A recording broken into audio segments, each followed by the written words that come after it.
Your grandma probably would like one, but if she does, just let me know. All right, we'll call to order the committee meeting of Law, Ordinance, Human Resource tonight. I guess we'll go down the agenda here first. Is anyone wanting to address the council? We don't have anybody, so we'll move on to number 2. Current street road repair ordinance discussion. So essentially, what I had been campaigning on was to hold the utility companies, Duke, responsible for the damage they cause to the streets. And when I went on to the web page to look up the ordinance, it was about 5 lines long, and that's why I ran on what I ran on, assuming that was our only ordinance. I went in and spoke with Mr. Gary, who found a bigger ordinance, because the ordinance that was online was from 1892, I believe. 1892. You got that right? Yes. So what he did was he found this chapter 919, which lays out everything that should be done when road work is completed. One thing I found out from talking with Mr. Gary was that the previous administration was not following this the way it had to be followed. They were not requesting applications from people or companies like Duke to open up the roadway, and then which meant that they weren't putting the roadway back the way they were supposed to. So I believe from conversations with Mr. Gary that Mr. Murphy has been picking that application process up, and I invited him today to just discuss the application process and what we're doing to recoup anything that we can do to repair the street better than just putting a patch in there.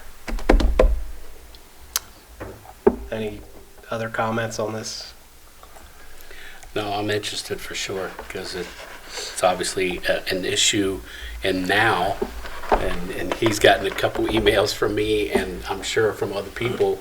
Not only are we talking about the streets, where they come in and dig up our streets and not put them back, but now they're putting these poles right in the middle of sidewalks. Yes. Which is absolutely ridiculous. I don't even know how they can remotely think that that's okay. You know, the couple that I've seen, and there's many out there now, you couldn't get a wheelchair past there on either side.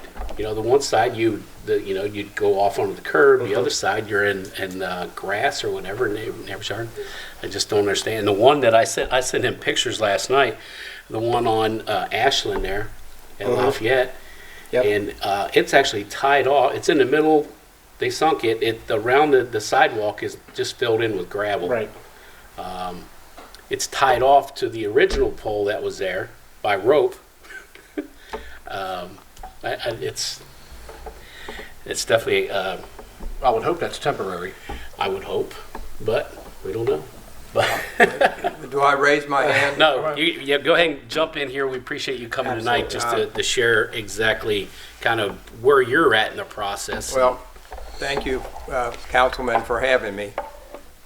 The mayor and I have kind of been on top of this particular issue. He sent me the picture with a "What the Florida" kind of comment on it, because we had just met with that lady who is buying the old train station, because she wants to buy the land behind her. So we've been dealing with her because SORTA will not sell it to her.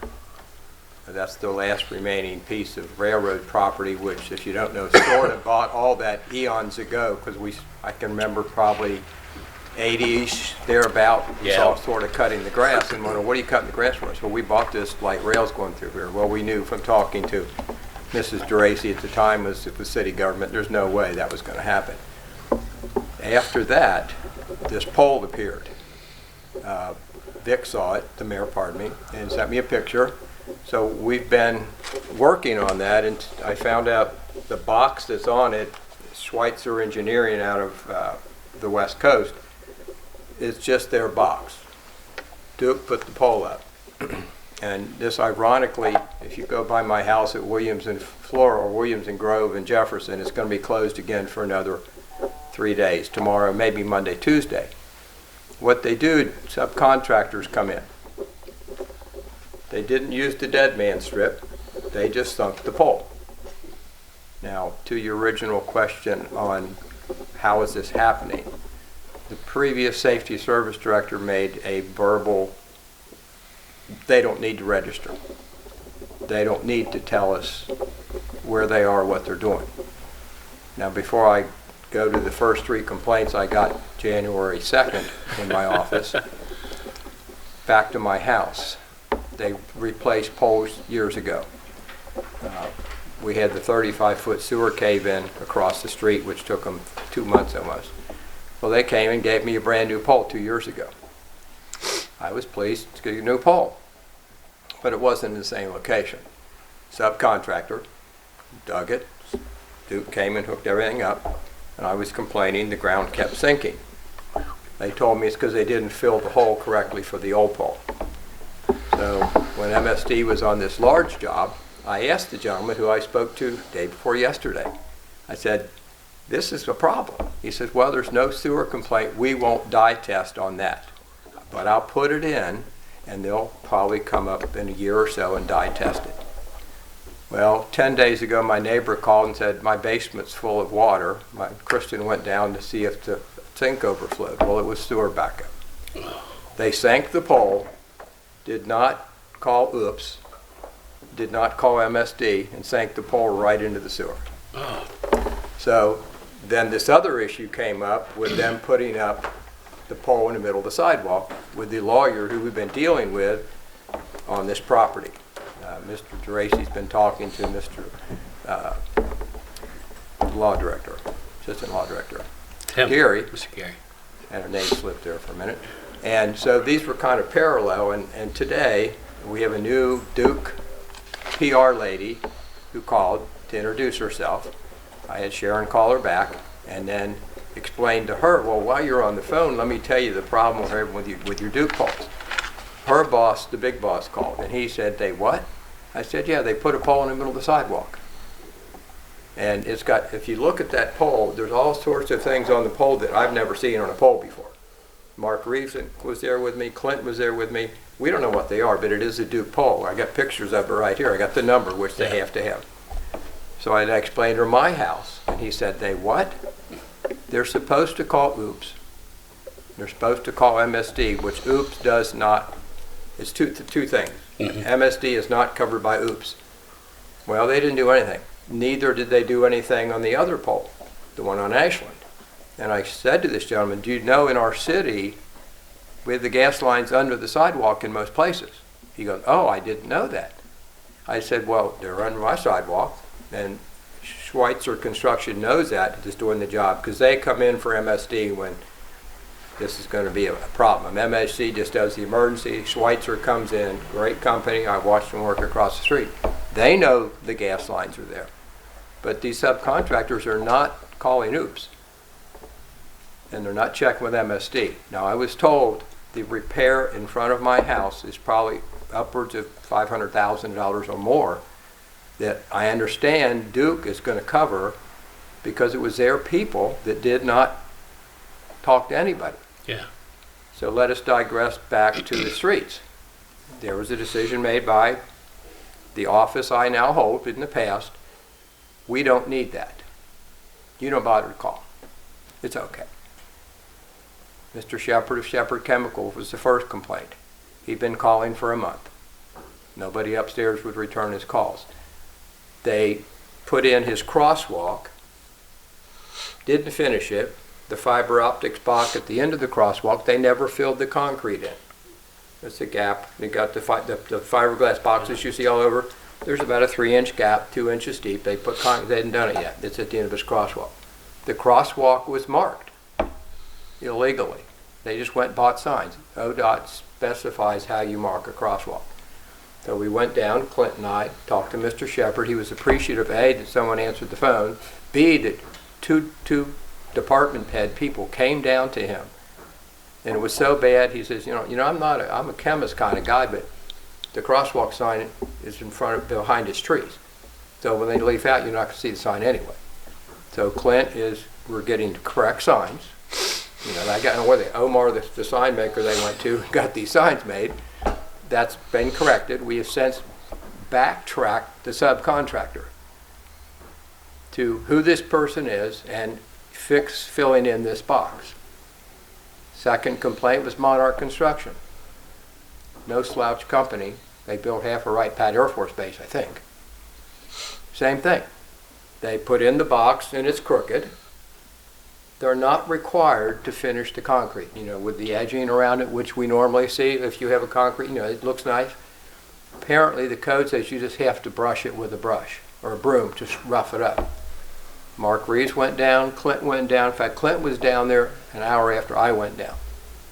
Again, appreciative that people showed up to hear me out. Here's my problem. Yeah. We can't do anything about the concrete because the code doesn't say you have to, but they would require it if they knew they were doing it. They would say, by the way, this is our preference.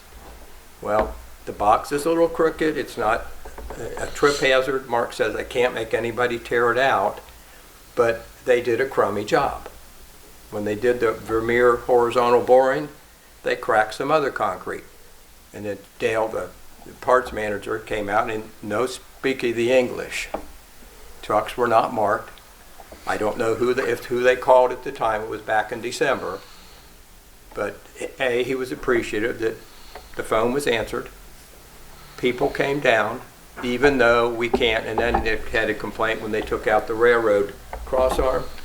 They just ripped it out and put some crummy concrete job in. But in the past, and I had to rely on Brenda Osterday for this, they were told, don't worry about it. We don't need to talk to us. And I said, and the mayor was there, I said, wait a minute. I said, my first two major complaints from not passersby, good Norwood businesses were, why does this work let to happen? So, and Brenda said, because Joe said, I don't need to know who you are. Now we're having the same problem with the Verizon cell towers. Subcontractor, we are meeting with them. They promised this will not happen. But had this been October, September, August, go ahead, put your cell towers up. Basically, we've changed and done what Clint and Mark Reeves and I feel should be done to have some control. We don't charge them for the permit. It's a minor fee. It's just a notification, more or less. It's a notification. Just so we know exactly where, and that there's a policy that they're aware of, our policy, and things like we have gas lines in our neighborhoods are under the sidewalks. They're not out in the middle of the streets. Right. This is how we expect things to be completed, and maybe we even go out and inspect before we sign off on things. Or certain things I have to, like if you're going to put a dumpster up on the street, it's the safety director's job. Sometimes I don't have time. I send a beat officer to check it. They want to know, is the street, like it would be Highland Avenue, inspect the street. Because they're supposed to put these, I've learned, are 10, 20, and 30-yard dumpsters down with wood so they don't ruin, with the wheels. Yeah. Not all of them do that because I have to admit my own street is fairly new, but most of them are in pretty bad shape. So these people are not putting them down. But there are people putting the dumpsters down and they're not calling and they're damaging the street, scraping it or whatever. So I sign off on dumpster permits. I go down and if it's too close to a hydrant, I say no, because you have to abide by the law. But lately, they try to sneak them in. So, as a sidebar to this is the Duke situation. As a result of the lady calling to extend, hi, I'm the new Duke PR girl, and then her big boss, and he got an earful on both phone poles, and future use, we're meeting with him. He wants to meet with the mayor and I, because the mayor reached out about these street lights. When I was on the beat, or the chief, we would call in sign numbers to Duke, and they will come out and fix the light. We also spoke about the lights on the lateral, which my understanding, because we're a separate city, we have to do all that. We can't rely on the state for guardrails. How if they damage, they get spray painted pink, and then there's a crew that runs out with 2 huge trucks and zap, zap, zap, they're back up. We have to do our own. That's why none of ours are fixed. Cincinnati's supposed to do their own. These crews do them on the interstate. We've got a ton of the damage, so we're going to talk. Is there any state help with Bridget Kelly, who will be down here, I believe, next week at the mayor's request to speak on issues? We're going to ask Bridget, is there any state help we can get for the guardrails, the light poles that are down? Clint does not have, he's working with 11 people. You're right. He's got everything done that he sends me a list of accomplishments of what he's gotten done with 11 people. Everything. Great. We've ordered signs.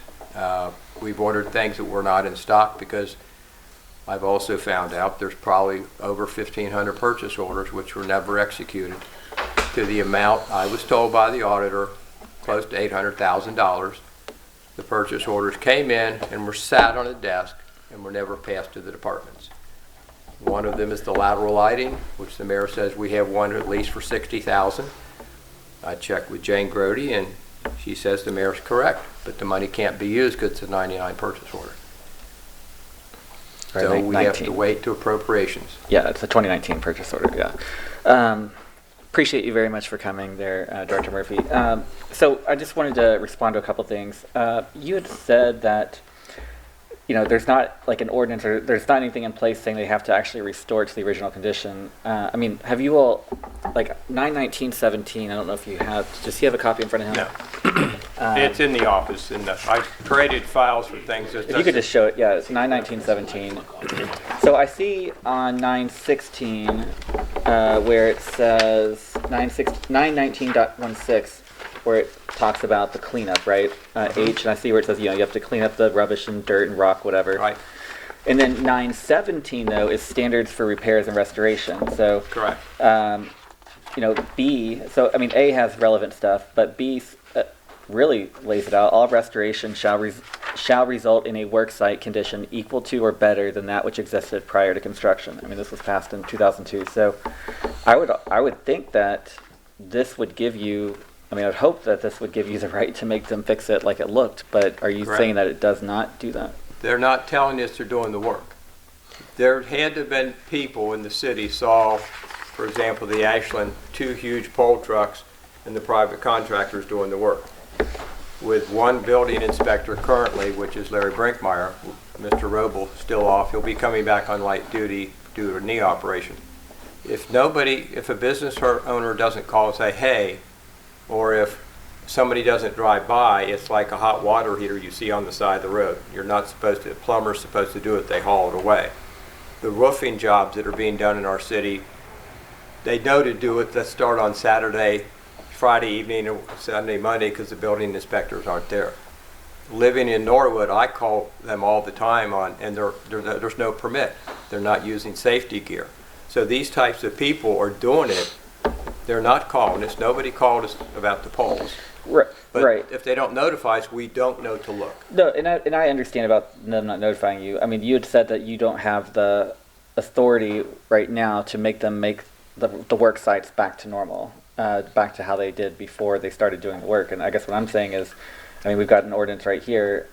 All restoration work shall be done, shall result in a work site condition equal to or better than that which existed prior to construction. So I guess what I'm saying is I would just challenge you and the administration and law department or whoever to kind of get your heads together and see if this works, because I think it's pretty clear as day. You know, and again, there could be things that I don't know, so I may not, you know, I'm not a lawyer, but I would expect all of those if you can find out who did it, or if even just knowing who owns the infrastructure. I mean, if Verizon owns the infrastructure, well, they're ultimately responsible. Not that you have the time to go chase them at this exact moment, and you've only been there a month, so I'm not saying criticizing timing, but I just want to make sure that you all know that I feel like you all can go after them and you all can make this right, or they should make this right, not just because it's the right thing to do, but because it's in the code. Well, not having seen this prior to the second, we are doing just that once we find it by backtracking, which takes a lot of time for people to catch the bad guys, like catching the litter or finding who did this. And when nobody knows, well, it was an unmarked truck with a horizontal borer and they cracked my sidewalk. And it's finding out, letting them know, we no longer let you do this without reporting to us. You must report to us, get the permit, fill it out. We're not charging utilities for it. But when they're not, we could have any number of Duke subcontractors putting poles all over, and we don't know it because they're not even calling Oops and MSD. And then the second thing on this, I guess, line here. So you mentioned about, not having any fees. I mean, I know that the city used to, and I thought they did even last year. Like, if it's not on the side, like at least if they cut the street, isn't there a fee required there if they do any kind of cutting in the street? Prior to January 2nd. Well, no, we have. I mean, There will be, yes. But there have been. I mean, we've in the past, at least, I don't know it specifically last year, I'm almost certain there were, but definitely in the years prior when Duke came in and did all of the gas line repairs, I mean, we had well, I'm going to call this a windfall, but we had a decent windfall of money in the street fund that we normally didn't have. I mean, it might have been like $100,000, which is a lot of money. It's about 1/6 of what we normally get. So it's not like it doesn't change the game when it comes to streets, but it was something. So I know that we have in the past. So I hope that we still will continue doing that. And I don't know if we charged a permit fee for just like sidewalk piercing or what have you. But I mean, I would encourage you to charge those permit fees, frankly. I don't know why we're writing that off. That's pretty much a building department function if they come for building stuff. If it comes for sidewalks, what we found is we had a street opening permit issued by the safety director. Right. Which if you read the thing, it says return to the building department. Mark Reed says, I don't do that. Yeah, I think they all... Streets, but also sidewalks is what he does do. And and I don't know what they did this past year, but I mean, in the past, before this past year, I mean, I know that they did used to require people to get the permits, and they would get those, and Joe would go out and at least look at the work, or at least they would charge the fee. So I know that I can't imagine entering an office and having things as crazy as they probably were. So I don't know what happened in the very past year, but for sure it's happened in the past. And I would say, and I know we've charged fees in the past, so right. I would just encourage you all to do that. And then the last part, when you talk about oops, and for people at home, I mean, can you say what it's Ohio Public Utilities Service, I believe. They'll come out. If you have a job, I put a fence in my backyard, or I had a gun. They paint everything in different colors all over your property. Gas, water, sewer, not so much, because you're not going to dig down 13, 14, 30 feet. You have to, a fence installer, if you use a reputable company, has to do that. I use Mills Fence. Joey's making fence at night, might not do it, but he might also rupture a line, and that would be on him. Right. But they do that, but you got to call them. It's 411. And then the last thing about the oops thing is just that we've got poles throughout the city that are marked, OPS, right? And there's many places around the city where a new pole that's probably taller, that can fit more things on it in the communication space and the electrical space. There's a new pole right next to an old pole, right? And so the other contractors haven't been either made to come back, or they haven't come back and moved their stuff off the old pole and attached it to the new pole, so that we can get rid of that shorter, older pole that's now just another thing in the right of way that looks bad. So I would just wanted to point that out, that has been an issue, and it's been pointed out in the past. So I was told there's a timeline for setting the new pole in, letting it set, which is why it's tied to the old pole, looking like it's going to fall down. That's what I was told. That's why they do that. The timeline to either cut the old pole or totally extract it, again, is on another subcontractor. And if we don't, from the beginning, if it's not on a permit, something that I told you down the road, nobody's going to remember that. I can find very few old permits upstairs. Most of the records I have are dated. I found some from 1952 on my desk. Things from the Joe Hochbein era on the car shows, in a desk where you would think important things would be in. Brenda is the only one, and she's gone now. The new girls have been tutored as best she can. Where is this stuff? Where are these files kept? We don't know. We haven't had time to look because we hit the ground running with, I've logged every one of my phone calls, every one of my contacts and things that we dealt with. I got back to them or referred to Clint or referred to Mark Reed. But we are finding it was lax, probably citywide in certain things. Sure. Utilities, you don't pay. We were going to charge Duke $67.15 it's 4 by 4 by 16 by 419, $4.19 to replace a concrete sidewalk. I took it down to Mark because even though it said street owner, he said return to building department. He said, that's not what the right fee is, it's $10 if Duke's doing it. Well, I was going to charge him $67.17 because Brenda said that's the verbal history of what we do. But Mark said that's not what the building department does, and the only reason I went down is to return this form to the building department. I only seen 2 of them. The permit costs $10? Yeah, Oh, for Duke See, or CG&E, whoever. yeah, and I don't know. Yeah, again, it would be shocking to me if traditionally we've only charged $10 or even the 67. I mean, this must have been a small, like just a few 4 pieces. foot by 4 foot times $4.19, and Brenda said that's the formula that Mr. Gears used. I didn't ask why that's the formula, because when these people come in, my endeavor is the form goes out the day I get it, be it purchase order or requisition, and I've been told you can ask Callie downstairs. Sometimes she would wait 2 weeks for things. Sure. Okay. So I'm just, the second one I've seen, I'm following what Brenda says, this is what we do. Now, whether there's a written thing on that, I don't know. Because prior to getting this from Mr. Geary the other day, I mean, the book is full of things, but we would rely, and I'll go digress to the old days, if we would see a water heater on the street, we would call the building department because somebody did an illegal water heater. If we would see a street light out, we would call that in. We can do that. If you see construction, you mention it to the building department. But if nobody's doing that, or all these new guys don't know to do that, and these contractors have been saying, oh, don't worry about it. Well, the word gets out. Oh, don't worry about it. Don't charge you. Go do the work. And then we have to find it after the fact.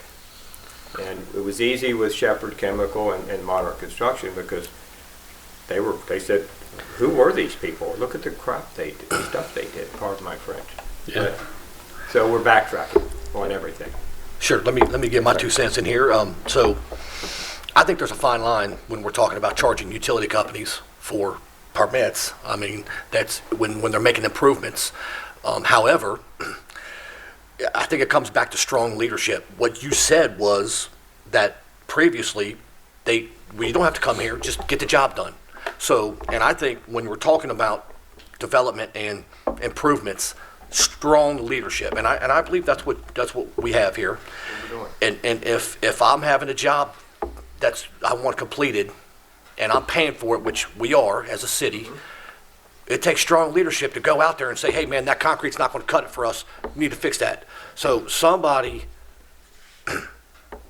needs to take charge of that, and that comes back with manpower and having the structure in place. Somebody that has strong leadership, which I think this administration does, to be able to be there on top of them and say, hey man, that's not going to cut it. You're going to have to take and you're going to have to edge that concrete. You're going to have to get your edger out and make it pretty. You can't just broom that. So, and that comes with strong leadership, and I think that's what we're moving to. And I'm not knocking the last administration. I respect them, and maybe they're a little complacent, but strong leadership. And if that's what we had, we go out on these job sites and demand that, and I believe that's what we'll get. Well, the word I'm not sure how long the administration was here, 12, 14, whatever. The word is, don't worry about Norwood, don't care. We have to change the word. Get the word out to these people with enforcement, with following the rules, that you don't come in and do what has been, oh, it's okay, nobody in Norwood's going to care. And if Hoggy Roble hadn't had a bad knee, maybe there'd been 2 of them, but they still have to know. I mean, they deal with property housing. They still have, somebody's got to let them know. Did you know they're opening the street in front of my house? Now, I did find out if it's MSD or Duke, if it's an emergency, they don't need a permit. But once the emergency is solved, then you need who is doing the work. If you call a subcontractor with, like in front of my house, Schweitzer, I have all their paperwork. They're bonded. But if with the word's out, they don't care, then that's what they do. The word gets out. So now we need the word to change. You will stop and get a permit. They don't charge utilities. Everybody else, because I understand frankly, that. Yeah, it is a public it makes service perfect step. sense. So we're on it, and we're trying to change a culture of 16 years. I think there's a fine line between bureaucracy and allowing You don't want to make it too difficult. No. So I understand $10 to charge Duke versus maybe, I don't know. I mean, I get that. So as long as the job is done properly. And so they shouldn't cost them a lot of money, but we should demand good work. And if somebody's doing that, I believe we'll get it. But it's when they're allowed to just do it and nobody's overseeing it is when we get that type of outcome. Well, I think that's kind of what I'm With looking the at. fiber optic stuff, Star Construction, when the gentleman first came here, they're out of Orlando. They're the ones that are doing the fiber optics work. They're using different horizontal boring companies, different concrete guys, different, or whatever else they're doing. And they've been doing this for some time. I mean, the box at Smith and Sherman sat up above the ground for 6 months, I think. I used to drive by the thing all the time. Can I respond to that? I get it, because you get all types. When you're talking about people coming in and doing work, you get all types. But I mean, I go back to, and I keep repeating this, but nice guys finish last. And when you're dealing with somebody that, when you want work done and you want it done properly, Right. you've got, somebody has to say, hey man, this is our city. We want that done right. Stay there, whatever it takes, let's get it done. So if you ain't got the skills, you better find somebody. We're on So- top of everything that's came to us, but we're diagramming it backwards to find out who these people were, especially when the truck's unmarked. It can be So- difficult. So now, moving towards the future,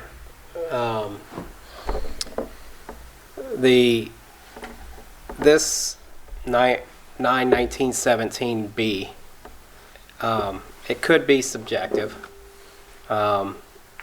The patches that Duke has put in the roadways, they could say is at standard or better than what it was when they dug it up. However, we could go back and say that that's not, right? And if they're notifying us So- upon completion, instead of slam bam, I'm done and they're gone, especially with the subcontractors. Even Duke uses subcontractors So now. how are we in the future going to take this little bitty section here that says condition equal or better than? Are we going to allow them to continue to just patch that trench the way they have been, or are we going to? If you don't watch them, they'll do it however they get away with it. It'd be like insul brick or carpet or siding can hide a multitude of sins. We know it by following the permit, and either Mark Reeves or Larry, if it falls into their purview, checking on them. You will call when you're finished. Right, but You I mean, will call and we will inspect. all right. Are we going to have them do it all the way back to pave all the way back to the curb, or are we going to just let them just fill that trench in? The standard that Swisser Construction uses, and they explained it to me, they have to replace all my curb now because they dug within a foot of it, because it's leaning in. They have to replace my driveway apron because of the sinkhole, it shifted. I could only tell them that it used to be this far apart, now it's this far apart. I know there's a problem, so they have to replace the whole apron. Those are the standards they follow when Cincinnati demands they do and inspects them. Well, I mean, I'm just talking about the street. Right, The any roadway. project, street, sidewalk, any project, we know what's going on, and before they finish, the proper department being, if it's a city hole, Mark Reeves is not responsible for city holes on the street. He's responsible for building and other things. Clint is knowledgeable on that. We would go down and say, watch them while they're doing it, so they don't say tear it out and do it again, because then you end up with a big court fiasco sometime. This is fine. You watch them, they finish it, you sign off on it, they go home. And then they get it in their head, the next time we're in Norwood, well, we have to do this, right? We have to notify, we have to follow up with inspection, and we're done. But it's done so much in the past, there wasn't, so now we've got to change the culture. So if we here look to adjust or amend this ordinance to make it a little bit stronger, to actually state that if that trench is dug up, that lane from intersection to intersection gets resurfaced. Probably gonna happen. Probably be best talking to Clint maybe or Mark Reeves, but I don't know if we could, like in my area, Williams has been chopped up after they fixed it so many times. To make them fix from my driveway all the way down to Grove, I don't think they pay it because they're not damaging that. I have an From opinion on that, My Mr. neighbor's Tracy. house up to South Jefferson, they're not touching that, so, but quite frankly, there's other spots that have been bad for some reason that I called in years past, and they came and threw some blacktop in, and I don't know if there's a hole there or not. So, once again, if past practice was to Band-Aid it, current practice to change it to make somebody else pay it more, I don't know. That maybe Tim Geary would better to answer that. I think what would help if in this would be a standard for fees in the ordinance instead of somebody deciding on their own what's reasonable and customary. Well, there is an annual fee for the permit cost at least. Right. But more which is visible, so $250 everybody fee, couldn't and then you've got some other fees in here. say, right. But what I'm trying, and it's something that I found from Columbus, essentially, is what they require is they have a degradation rate, which we have here, a depreciation rate. They have the same chart as what we have already in the ordinance. Obviously, we have to keep track of what years we repave these roadways, or else we can't utilize this chart. But they require from curb to center, intersection to intersection, if they dig up one side of the lane. And that's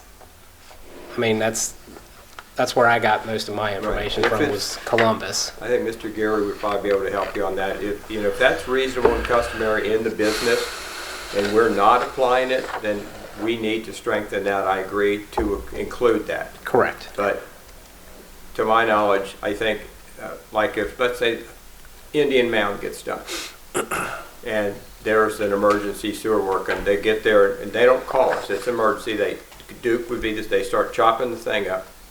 We get notified usually because the fire department's there, then it would have to be you, please call the building department somehow, that we're up here cutting this brand new street up. Then I think we would have a leg to stand on with, okay, you just can't patch this hole, but Well, that would be a new in street. an emergency situation, I could understand them not looking to put out Right. intersection to intersection because that's an emergency and we need to get it done anyway. But that's a different animal there. What I'm talking about to try and strengthen would be more or less them coming in on a street that we've just repaved section road and they dig a big trench down the center or just off to the center. And now we've got a street that has a hump in it from them attempting to patch it. Well, I think you've seen that in Cincinnati all over. I don't know what they do. Yeah, Mark Wright, they Cincinnati's supposed to run with the same policy that Columbus has, but they're not doing that either. They're basically doing what our last administration did and going, oh, okay, that's good enough. When they did Mark Wright leaving Norwood, brand new street, and then I stopped and asked the guy. Somebody came in and started digging up, and he said, well, they didn't tell us they were paving. We've had this job on the books for 6 months. They didn't tell us. There was no communication within their own bureaucracy. So now Mark Wright from Edwards to Oakley Square is replete with holes and patches because they didn't put their own heads together to say, well, well, I can't wait because we've contracted with this company to repave the street or we'll lose the contract. Well, you didn't ask us. We're going to be digging the street up and redoing Main, Yeah. which is what they all do, to a point. Yeah, so, I do agree with Mr. Dracy. Oh, actually, you were wanting to say something. Go ahead. first. Go ahead, Okay, I do agree please. with Mr. Dracy that there could be, we could probably do some improvements when it comes to streets that are newly repaved.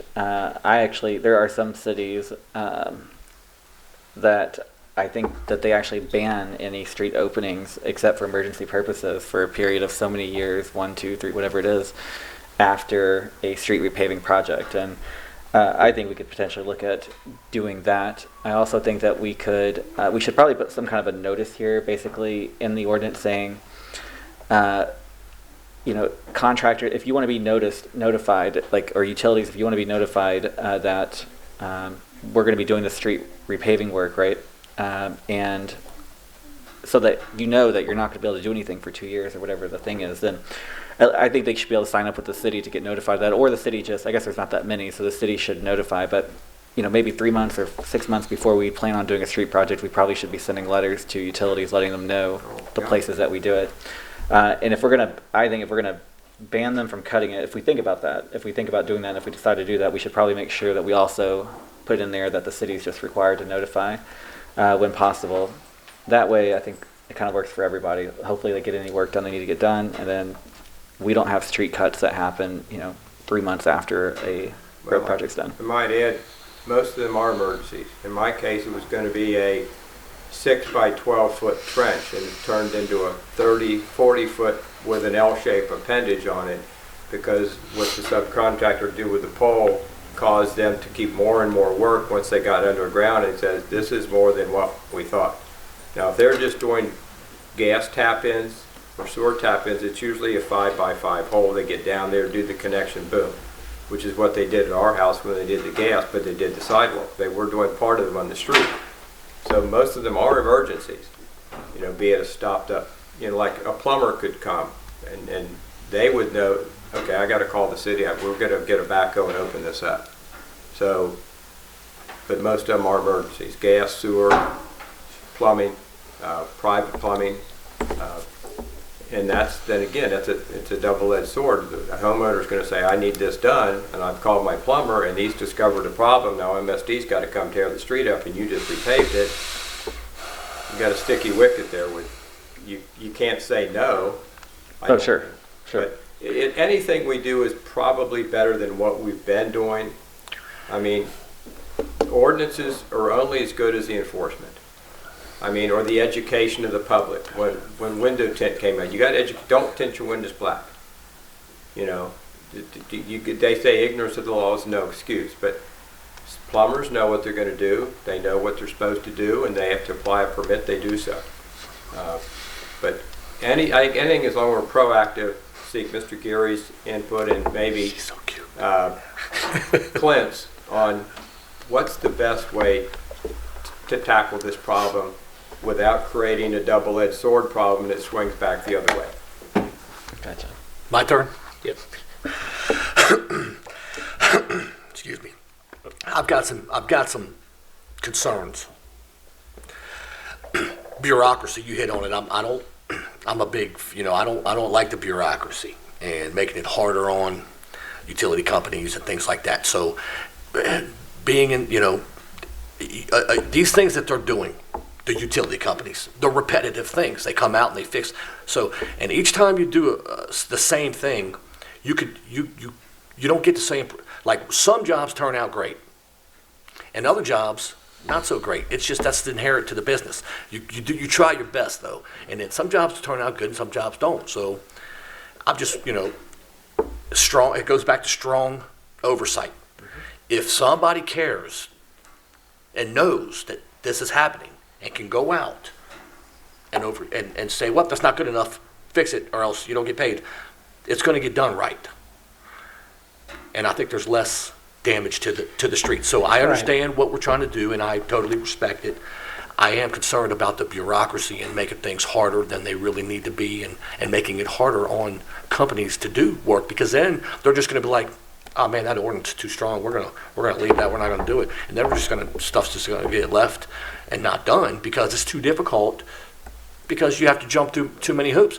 If we, you know, if strong leadership going out and make sure these guys do it right, and I think that's gonna really fix a lot of these issues. It would help if we had a notification system. I often thought of doing it with the water bills.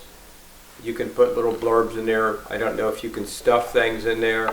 I know politicians, you know, everybody's running, they put out all sorts of stuff, but to educate the people, get the Norwood Star involved. By the way, if you see this type of work, please call this number, because we need to be sure they're going to treat you right with the correct work. And I think it falls back on getting a full staff here. Well, and, you know, that may be next year, whatever. But we need a full staff, and we need development, right? And we need a economic development, you know, Director. human resource person. That's on that stuff, man. We That's coming interviewed for a us. lady the It's other gonna day. happen, man. Speaking, Good luck. what you just made reference this, to James. is Need trying to my get with, what you just made reference to is getting with like the Star and getting the word out. I would encourage that, we have our police officers, the fire department, public works, and then try to do whatever we can to get the word out. If you see somebody doing work, then just call City Hall and let somebody know, hey, just so you know. And then that way we can send somebody out or say, yeah, we do know, or send them out and figure out what's going on, who they are, where they're from, what they're supposed to be doing, so we can get those kind of things. Just like the water heater thing. Unfortunately, we don't have residency nowadays. Before, when you were on the force, everybody lived here. This was your community. Right. It wasn't a job. This was your community that you were taking care of. So you knew those kind of things, and you would know that, hey, that water heater shouldn't be on the curb for just general pickup, and you would let somebody know.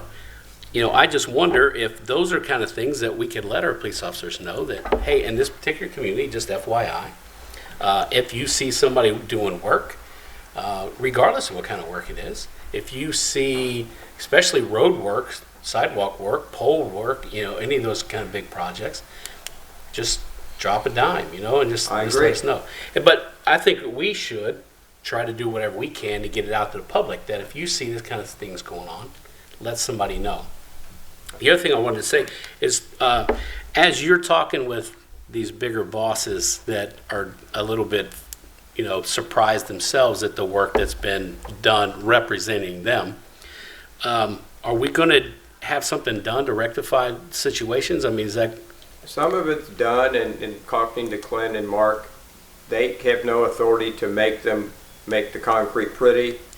There's What no about the poles in violation. the middle of the sidewalks, Well, though? we're meeting with that gentleman next Monday or Tuesday. Okay, He's a bit aghast that the subcontractor put the pole in the middle of the sidewalk. yeah, Schweitzer Electronics is not really responsible. Their box hangs on the Duke pole. Duke's people put Right. the pole there. yeah.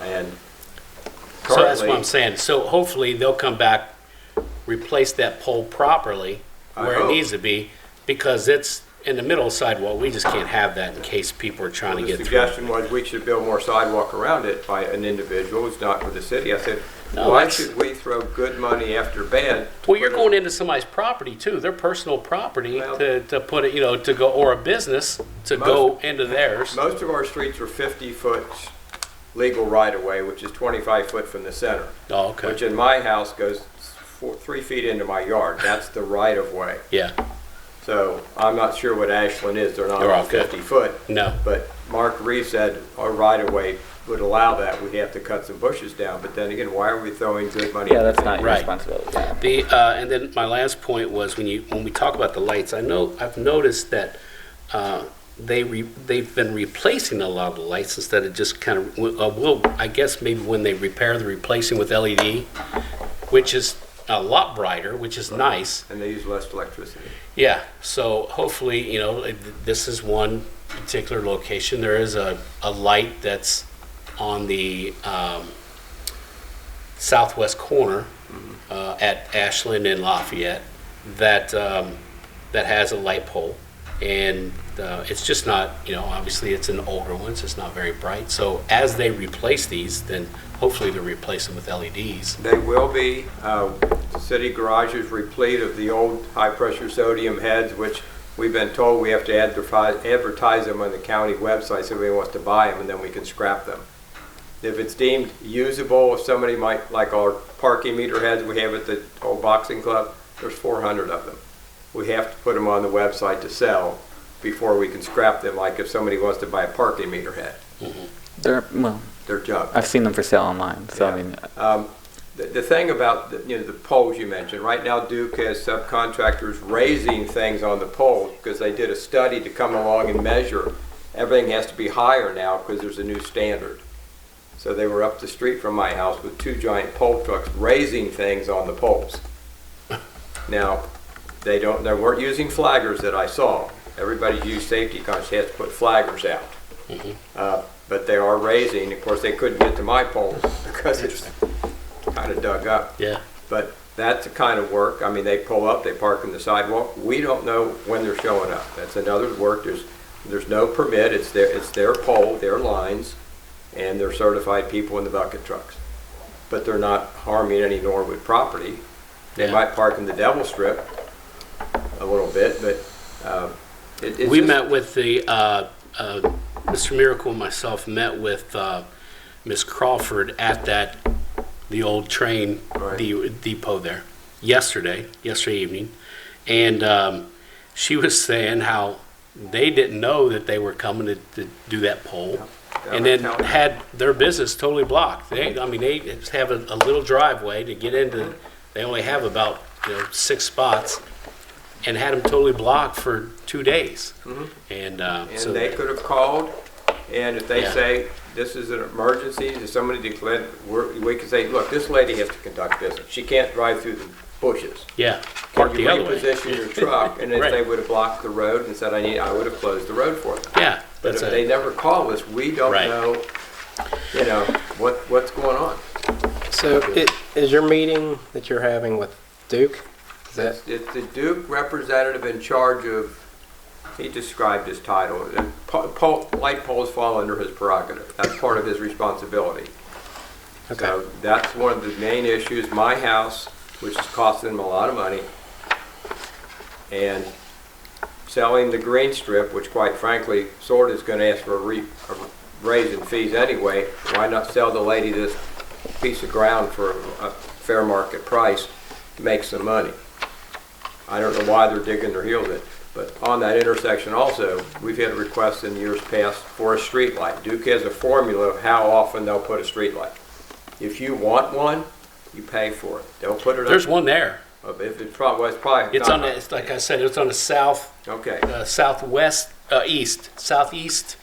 corner there, right across from the church.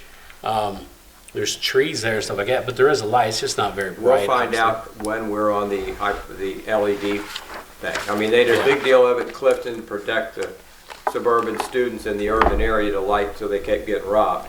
They did them on the lateral up into our court line, and they won't do farther. But that's where we're going to talk with them and also Bridget Kelly and say, is there any help you can get us? Because part of my purchase orders that were existed but now don't exist, the money's still there, it has to wait for financial committee to release it, hopefully to the same keys. Then I can get Capital Electric to start on the lateral. But I'm sure the estimate's gone up since it was first let, whenever it was, and we can't find files on that. So I have no place to go. The girls and I are only working one a day now. There's only one of them between answering the phones and helping me go through these. Where would this be? Where would the fire department roof file be? I only have what Chief McCabe's given me. So we're on each of these areas, they were the ones to the forefront the first week of the office, and we're doing the best we can tracking them down. I've come in at 7 because I have to get out of my driveway, so I might as well come to work. If I don't get out of the drive at 7 when they start, I don't get out all day. So I just come to work, and I've been trying to figure out where all this stuff is. Just a random question. I mean, where are they installing? I mean, I haven't seen LEDs like street lights in Norwood. Where do you see them? Any of the newer ones that you see, you can tell because they're a lot brighter. Right outside. Matter of fact, I've even heard complaints about people saying, "Hey, these lights are too bright." I'm like, I don't like LED headlights. I think a lot of our headlights on cars are way too bright nowadays. You can't even see. But as far as lighting up the area, yeah. Gotcha. Okay. I didn't know can't that. give you a specific one. If I see one, I'll Yeah. They're right shoot you a outside text. Norwood on the lateral. They're a whole different head, and you can tell. Yeah, but those are maintained. The ones on the lateral on the Cincinnati side, those are maintained by the city of Cincinnati, Right, but not those by. are the new LEDs. Right, but and I know. I mean, I know what they look like. I guess what I'm trying to say is that I don't The ones know. on I don't street know if poles. Duke are changing them to LEDs without us paying extra for it.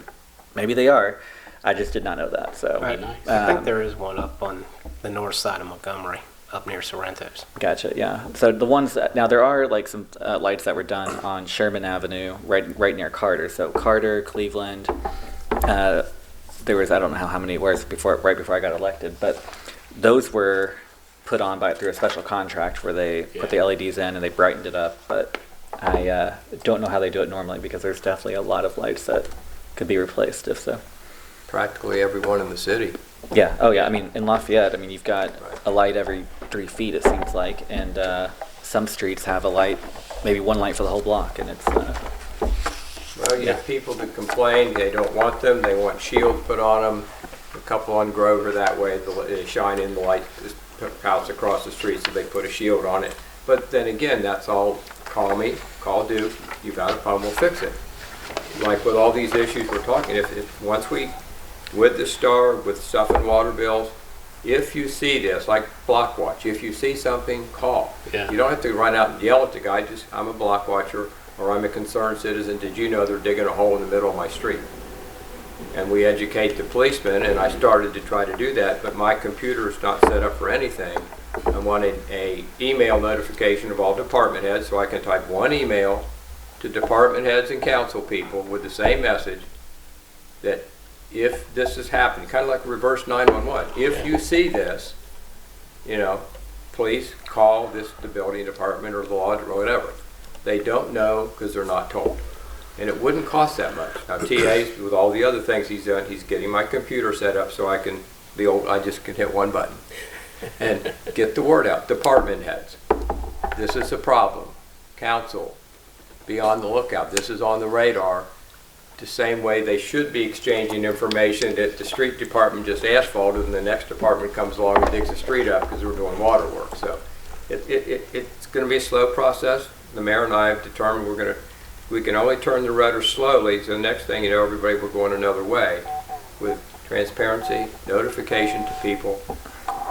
What's your job? I mean, we don't have the mayor wrote job descriptions for people. We didn't have them before. So we had people doing a lot of duplicity, thinking, like, why am I doing hole opening, the building departments doing building departments, when they should be communicating, because we weren't on the same fee for the project. Right. So we need, all that's being done slowly. And I just appreciate that we're meeting, and I'm sure there'll be other meetings to try to solve these problems, head them off, adjust them as need be, so at least we're not losing money, we're gaining, and we're not having these problems like, could you imagine where we'd be if there was a problem like I have in front of my house 5 times in our city because of some subcontractor's negligence? Because we don't have to call you. Yeah, they do. My last comment on this, that somebody has to be the bad guy and oversee the projects.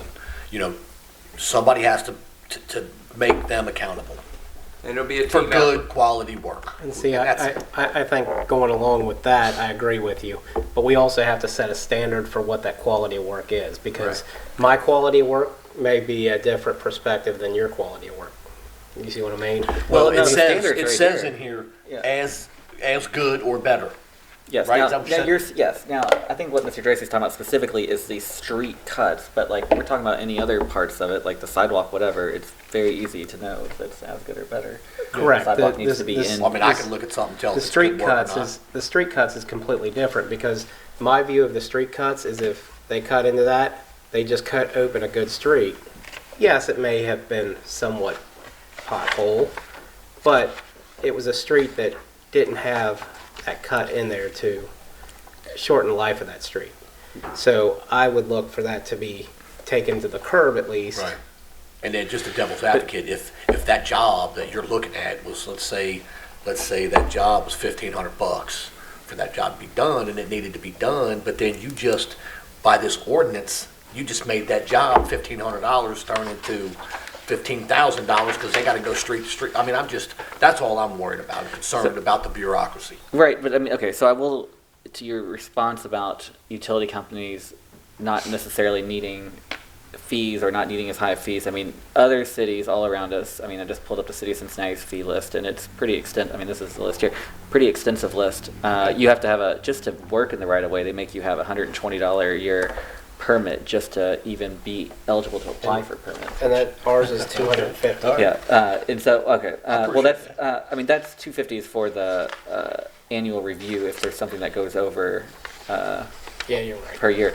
But okay, but the other part of this, when you talk about, I mean, both of you all, respond both of you all, there is a charges for degradation, and I think Mr. Dracy mentioned it for Columbus, but if you have a new street, right, and they have to cut into that, the charge should be much higher than if the street is 35 years old and hasn't been repaved. Agreed, And so agreed. I can't tell exactly, I'm not a law expert to understand exactly what this is all saying when it comes to this table, but it seems to me that it's trying to do this, it's trying to account for this Yes, in the yes. ordinance. So I think that we just probably need to, one, understand from the law department, like, what some of this stuff is, because, I mean, promise you, I know how to read, and it's still confusing to me because. And I'm sure some of these costs, like this $45, we may have to update at some point since it's been 17 years.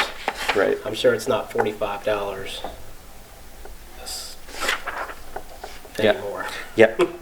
Exactly. But and the other thing is too, I would just say, kind of pushing back on the cutting all the way around. I mean, so let's just say right now we have a good street, right, and we've only cut, a square, a 3 foot by 3 foot square. Well, maybe you have to cut more, but whatever it is. If you have to then make that same width cut all the way across, then, like, currently right now only maybe half the people driving on it might hit a little bump. But then if you make the whole cut, doesn't it even more severely impact the street? I mean, I don't know. I'm just. It does, but what I'm talking about is like, say Duke comes out and they cut 6 trenches for 6 houses because they're replacing the gas line. And then they go back and fill in those 6 trenches, right? And then a year later, they want to come back and do 4 more up that street.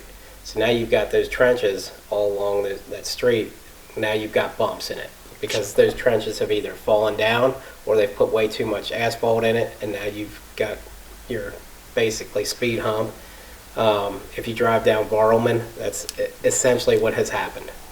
They've cut into the street just like this, all the way down, and when you drive down, it feels like a washboard. Okay, yeah. So that's I guess I misunderstood. I thought you were saying that what they did, for every cut. So like, just say we have to make an emergency water repair, you have to make that same width cut all the way across the street from curb to curb. Is what I thought you were saying. So No, I so must if have you've got a misunderstood. street sitting like this, and you've got your houses over here, right? They make a cut, they make a cut, make a cut, make a cut. They would be required to repave this entire lane this way. Okay. So essentially, the center, they've already got the seam down the middle. So the seam's going to go right back. All they would be required to do would be to grade that up and just asphalt over top. I'm not talking base to top. I'm not talking a full repave. Just a grade on the lane. Because now that's going to force them to do all of their lines at one time. Instead of them saying, well, if we're going to do 4 lines now and have to repave the entire lane, why would I come back a year from now to do the last 4 houses? I'm just going to do all 10 houses now and then just do everything at one time. Okay. I have no issues with that. Yeah, that's perfectly reasonable. That's right essentially what I was thinking of, and that's kind of what... What comes to mind is, like, if they do come in to do 4, and then the ordinance says, oh, they got to do it all, and then they got to come back and Well, do 2 more, and then yeah. they got to do it all again. Right. So, I mean, And that's what I'm- that's the bureaucracy of it. That's why I'm trying to it essentially forces them to say, okay, if I'm going to do 2 this year and 2 next year and 2, Yeah, that then makes sense to me. we might as well do it all. I have no issues with that. Because what I've got here is, as a minimum, 1 lane of pavement planning, and asphalt resurfacing, grind and pave. Operation will be required when permitted work involves trench operation. Who needs it? Gabby. Gabbard. What's that? I can pull it up on mine. So Thank you. The trench operation, let's see, permitted work involves 4 or more excavations made in the lane between the street intersections, and a cut made parallel in the lane that exceeds 25 feet in length. So that's the last paragraph on the sheet I gave you there. That has come from at least 3 of these cities. Columbus, Phoenix, and Spartanburg, I know, have some language of that within all 3 of those. If I can add one thing for you. Part of the problem and you see it on Isabella and Cincinnati. Before the super slurry, like a concrete slurry they sling in, they would use sand. And part of the road job, they're supposed to take the vibrator and tamp the sand down. If they don't do that, they throw sand in at blacktop, then it sinks and you get a pothole. And with our winters, all of Isabella's that way, from Madison towards Hyde Park. That's what they did. They got lazy, their own workers, and didn't tamp it down. Tamp the so sand, yeah. it's going to settle, and they'll all be It's only as potholes. good as its foundation. Right. and You, that's- you supposed now they use slurry in front of my house, so that's almost like concrete, and then they asphalt over it. Now what they've done temporary right now is they still have to do the curb so I could get in my driveway tonight. But if they get lazy, nobody's looking, and that's what their own city workers did on Isabella. They didn't, and you get the holes. Now they're fixing potholes again, and every time you cut good pavement, you create another seam for that water. So I think our intentions are good, the education is good. We just got to keep on these people before they do the damage. Before they do the damage with shoddy work, but we just got to know it. They need to know what to expect. When they Right. start to work, we Right, and if they expect it to think be you're done like, properly. And I we're gonna go check. by and watch Schweitzer because I go home to lunch sometimes, or I stop by to see what they're doing.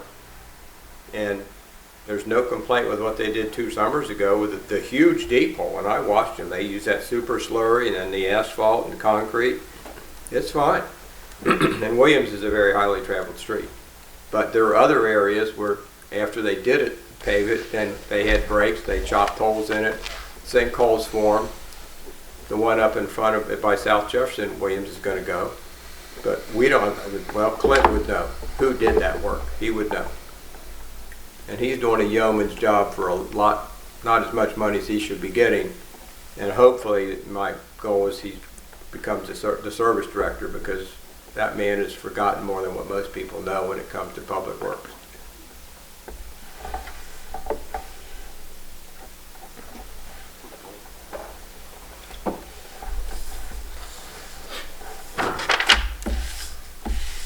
Anyone else have anything?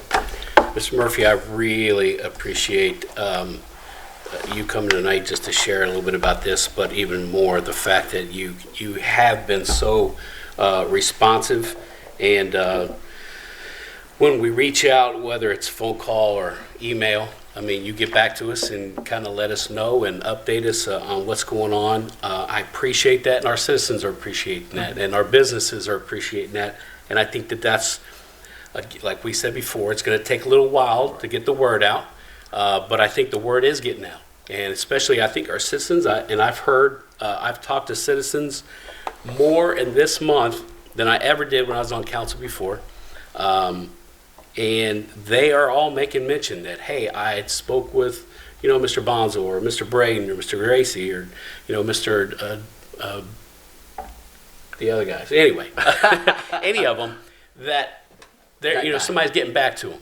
And also, especially with the administration, and I just want to express that. I really appreciate that, because even though we've only been doing this a month, and there's a ton to be done, it flabbergastes me and it irritates me at how much was just the past just was complacent.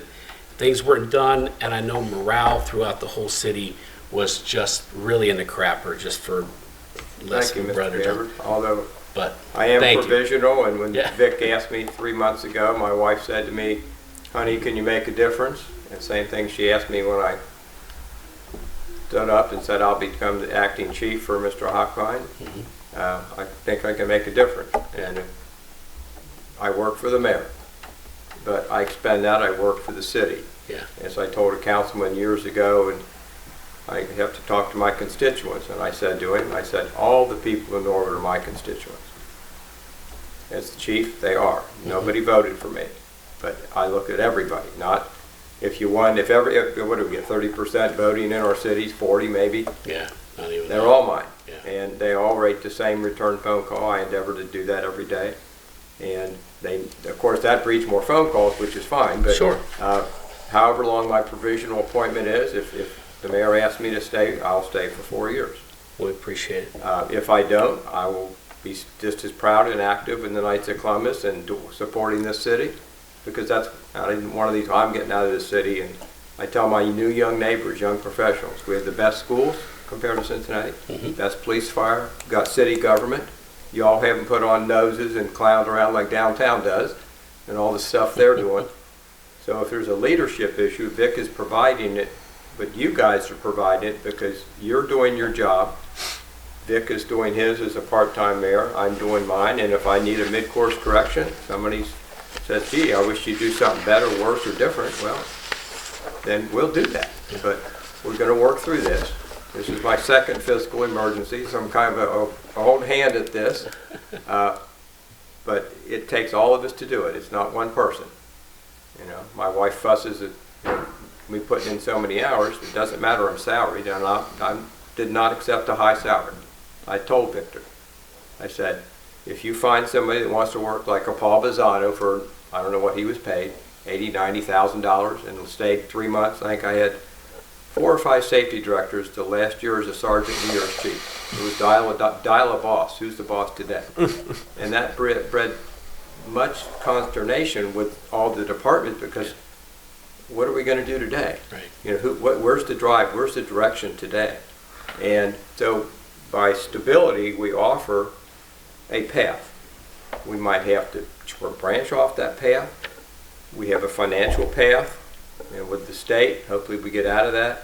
We get these new purchase orders onto the order of business for the city. And no, it's not going to be driving Maseratis, but we have to provide certain equipment. And I've heard for 25 plus years of the low-hanging fruit we got to get rid of. I'd love this city to polish that gem. Yeah. Keep it that way, but we have to live within our means. And I've seen the fire studies and police studies, and we can do better. You know, it might be painful to some people.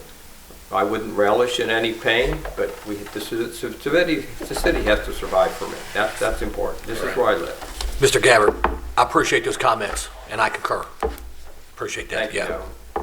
Okay, what's next on our agenda? Next was discussion of signage at Lafayette and Ashland. However, I placed this into here due to looking at law and how we can create a resolution to put extra signage up there for stop signs. I am going to, at this point, if it's okay with everybody, due to circumstances that I've been investigating over the last week,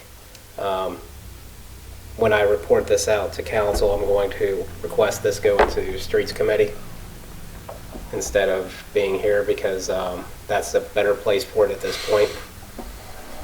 Who do we request for traffic study, street study, traffic study? That's going to be... ODOT? No, what's the... I mean, in the city? The safety service director is the one that you would put that So like request if we to. say we want to, we want to look at putting stop signs at Ashland and Lafayette, which is a great idea, and I think there should probably be one at Monroe as well. I mean, Correct. people come off Montgomery Road and Yeah. it becomes just a drag race all the way to Madison. Oh, yeah.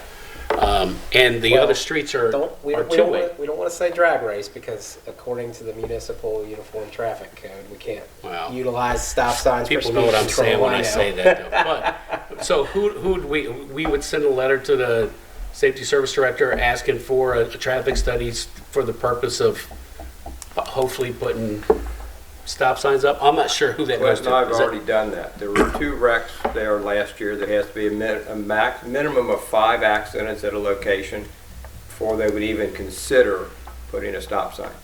What we could put is a crosswalk with a yellow flashing light. Okay. But Clint has to have the money for that, to get Capital Electric to run electric, put the poles up, the stop sign will be up, the correct stop sign. Do And you we're have to not have quite a- sure who put that one up. Because the stop won't- damage was never reported that we know. Oh, So, and the flower pots, we don't know where the flower pots. those belong to the Okay. stop. Yeah. That's theirs, and then they put like a block on top of that because All they the said that signs they have been keep ordered. Within a week, it'll be up. because you can see the hole and where the sign was Well, taken off or whatever. Right next to the city hall, the police department used to be no parking sign. It was knocked down, it was elected not to replace it. So if we get sidewalks painted on those four If we did a corners. crosswalk and put a yellow flashing light, Do we have to even have a yellow flashing light? I mean, if we don't have the money, we can still put we crosswalks, could right? put You a don't have yeah, to. we could put a Okay. crosswalk there. As long as you have a logical extension of a sidewalk, that is a crosswalk. Marked crosswalks are infinitely safer. And if the lights replaced there made better, then at least we're letting people know, or Clint's gonna put up some crosswalk ahead signs, pedestrian signs. Mhm. Now then again, you have to hope on the people to read them, but they'll be put up per ODOT rules, not just thrown up because we want a sign. There are strict rules on the marking and all that and how the sign goes up, and he's aware of those, and he's ordered signs from Clean. He's also cleaned out all the scrap at the garage, which heretofore he was told he couldn't do anything with, took it down to Cohen and sold it. He has a credit with Claim Sign for other signs, so we're getting them. Good. And we're looking at the newer reflective ones, not, some of ours are so faded, quite frankly, you can't read them. Right. So it's my understanding that it's not just as simple as just throwing down a crosswalk or putting up a stop sign. There's liability issues and things like that that Right. we need to look at. And There's case it's, law about we it. have to look at our liability when it comes to just putting a stop sign up. I mean, you'd think that it might be safer just to do that, but The one now. we are responsible for that. Madison, So I believe, there is liability Yeah.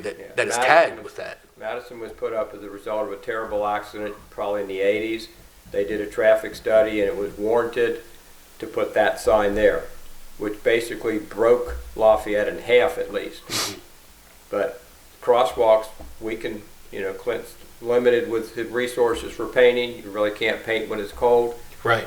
Thermoplastic is best, of course, but then that's another cost. So he's looking at the crosswalk and crosswalk signs both ways, So, Great. we didn't just do a study on that, we went a little further with it, anticipating the potential questions this committee would have and how we should best be able to answer those questions. So I can report back to that lady as far as we're probably not going to get a stop sign there because state says you have to Without- have a right. minimum of 5, Without and there's paying only for the- been 2 in a year. Without- And is it a year? Yeah. Okay. It has to be minimum 5 for them to even look at it. Yeah. That's 5 interesting. wrecks a year. At a particular one place. location. Location, yeah. I don't know, I didn't get into the Yeah, it is. severity aspect, but there has to be 5 wrecks per year at a place before that you're permitted to do the study. I mean, you could probably pay for a study, but it's money that you're not gonna get yourself. Can't be throwing money at stuff, can we? No, no. That's, after doing a little more investigation and making some phone calls this week, It was a good thought. It was Yeah. a good thought, man. I get it, man. You care, and that's what's important. I- Yeah. I mean, we got hammered on Facebook by Mr. Matt Tracy I for a understand. year about I understand. just do it, council, just do it. I But understand. we can't just do it. Okay. I understand. I forgive you. I forgive you. Yeah, yeah, yeah. down, you two. Yeah, it's okay. Settle down. Okay. Well, I'll plead immunity because I don't pay a bit of attention to Facebook. If they can write a letter, call me, we'll deal with it like men or women. Yeah. And I don't hold any grudge or anything. That's funny. It's cool. We're supposed to laugh. We're good. Come on. We're good. Anything else? You live and learn. You move on. Can we go? Are we doing new business? We absolutely can go to new business. Okay, 'cause great. I don't think we have any unfinished business. Okay, so I had referred to this committee. Kate Hand had sent an email, I think, to all of us about requesting a few changes when it comes to how council can better provide transparency and better allow citizen engagement. And one of those was to basically move as much citizen engagement as possible to the front of the meeting.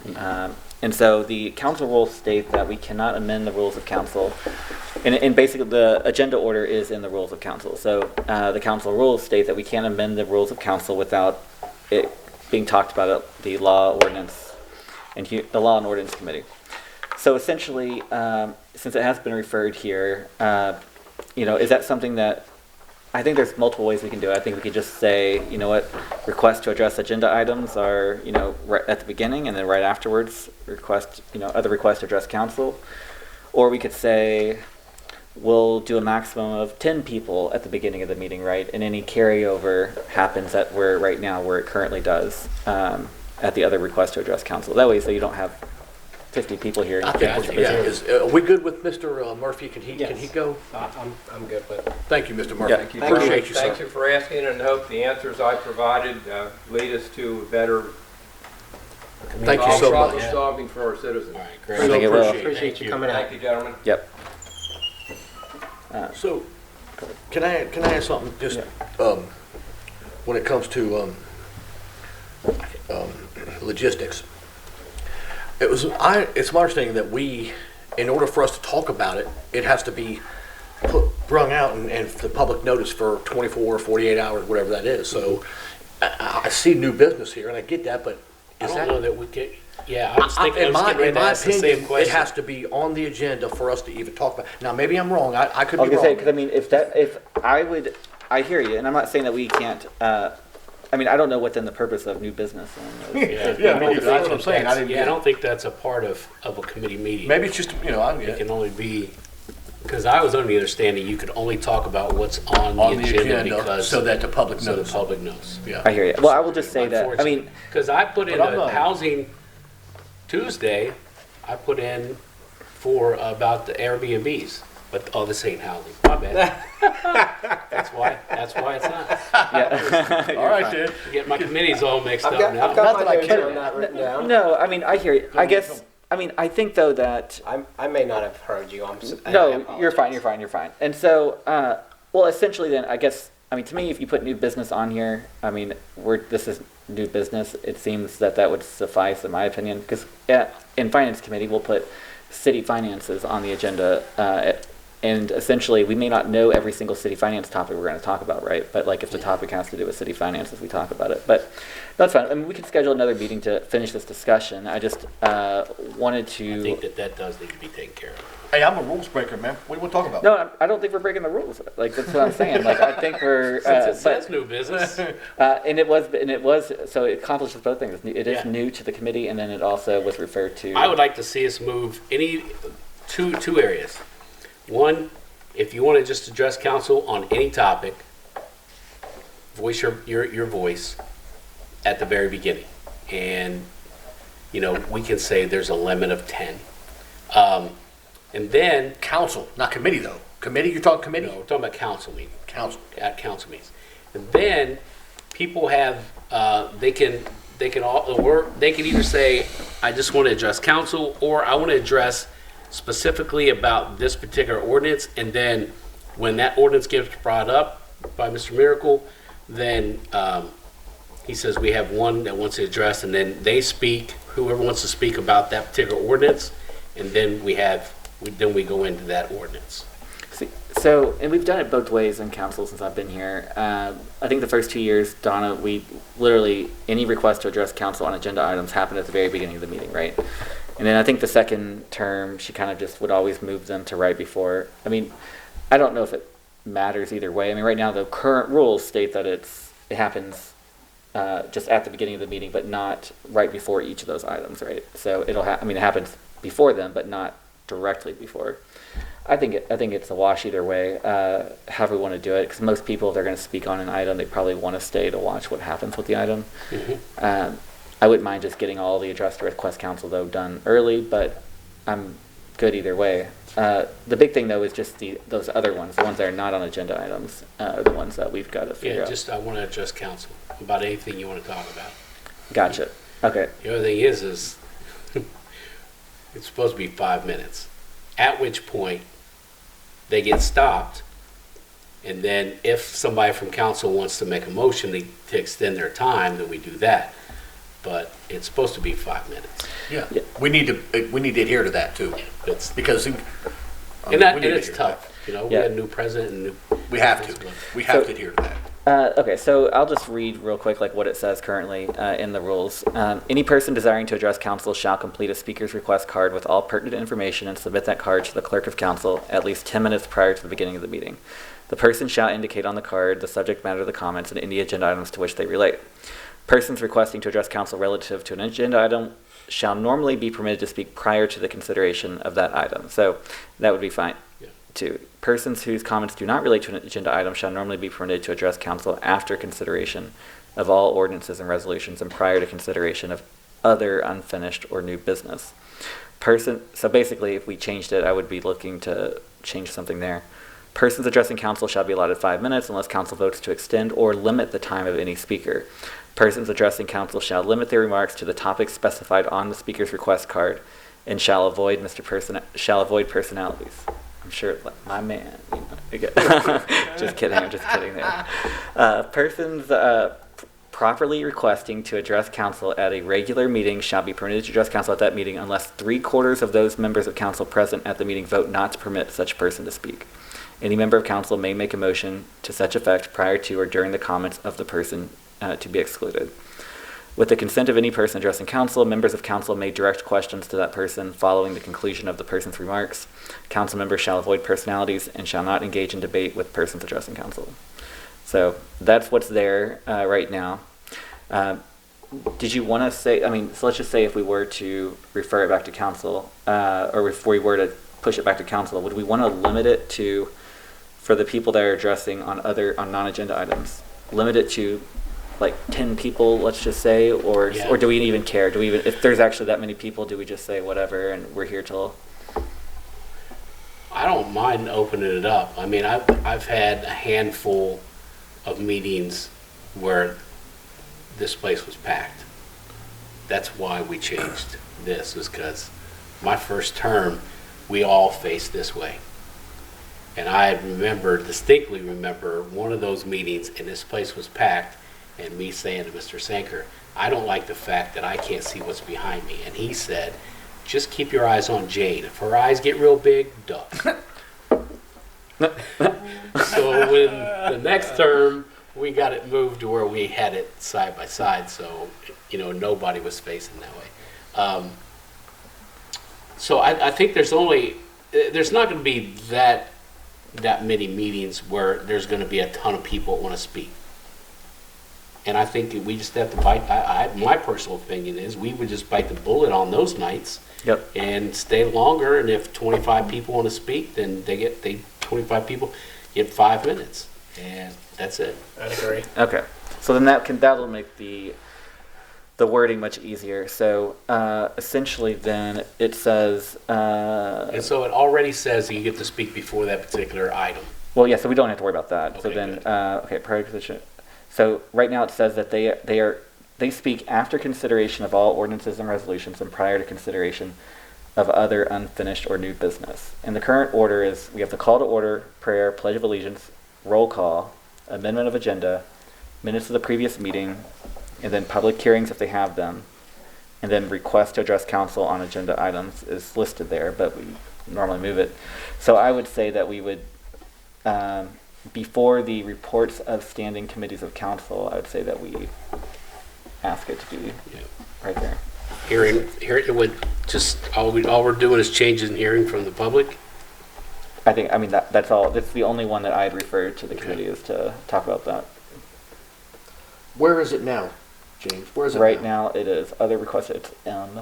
Other Address requests to council. address It's M. council. Yep. And you're trying to move that to It would be.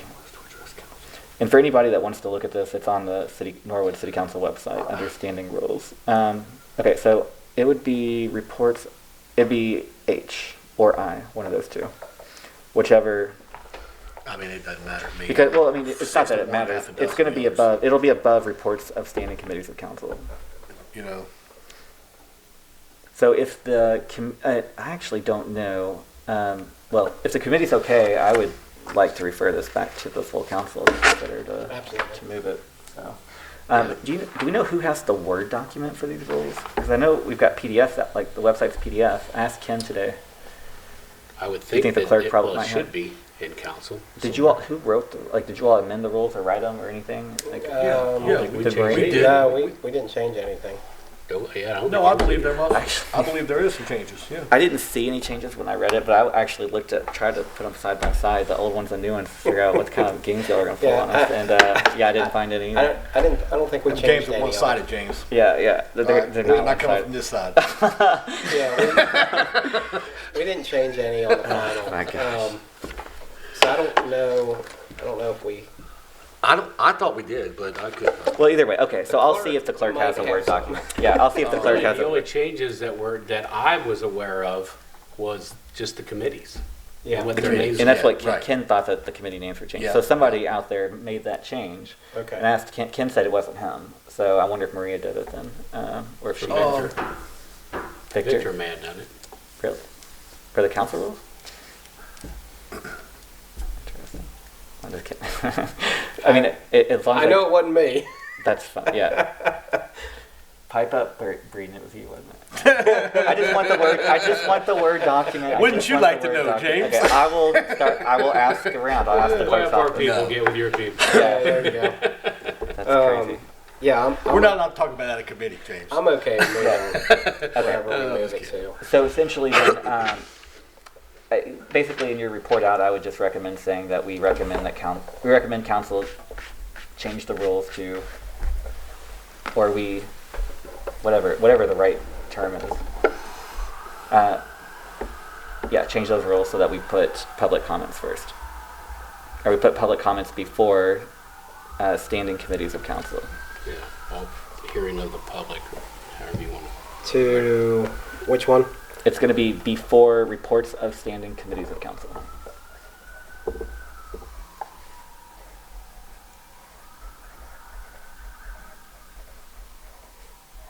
And then I'll take up the action item to get the words changed so that we can include the new rules in your council packets. Okay, appreciate it. Yep.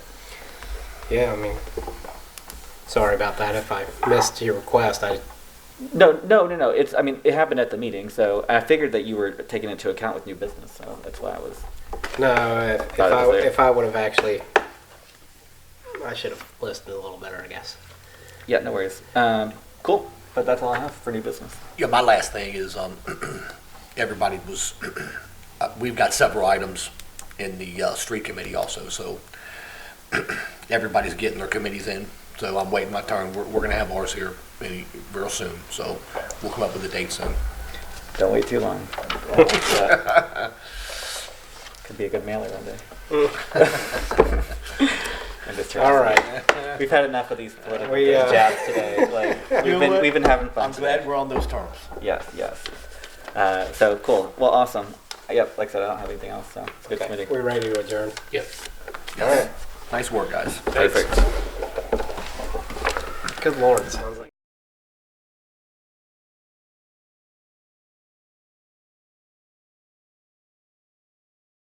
He thought it was a good idea, and he